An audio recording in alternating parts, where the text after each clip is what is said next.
Are you tired all the time, bloated, moody, or struggling with stubborn weight gain? It's like scratching your head, like, why is this happening? You're just getting old, and that's just part of aging. And I'm here to tell you that is not your age, but your hormones.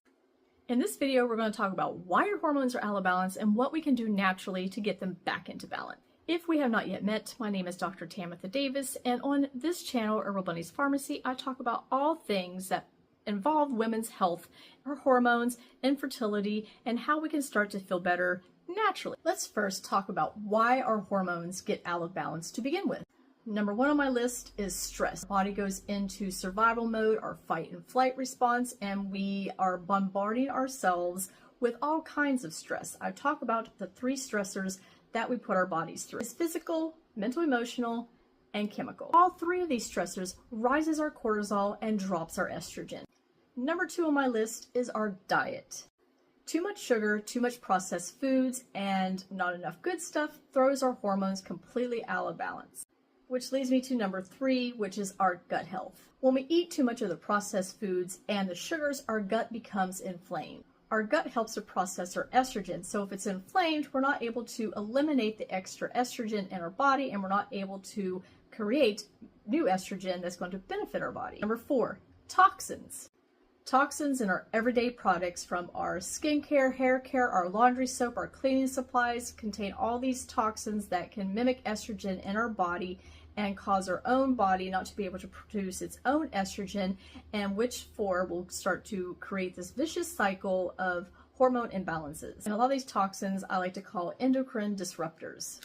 Not only does it affect our sex hormones, but it also affects our thyroid, our serotonin, and our dopamine.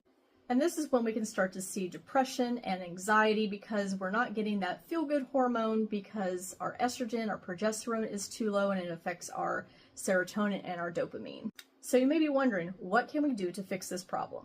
Well, you want to take the bad stuff out. We need to eat for our hormones instead of starving them. Add in healthy fats like nuts and seeds and avocados. I talked about seed cycling. I recommend going and checking that video out. Maybe I'll link it in the description. The next thing we want to do is to balance out our blood sugar, starting every day with some protein and some fiber.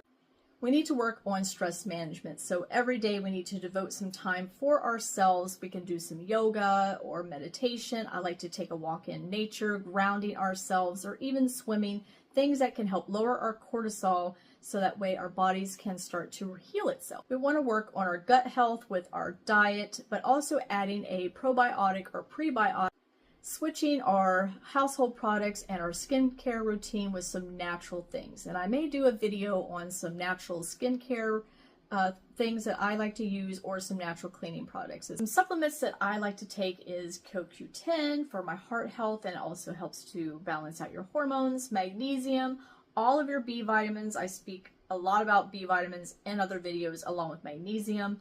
Also omega-3 fatty acids. Reducing inflammation in your gut, you can do like an intermittent fasting, or you can go on like a juice fast for about 3 weeks. That helps to reduce the inflammation in your gut. I may do a video on juice fasting because I really feel like it's very important for us to talk about fasting, just even in general, especially if you have any sickness or illness that you are fighting.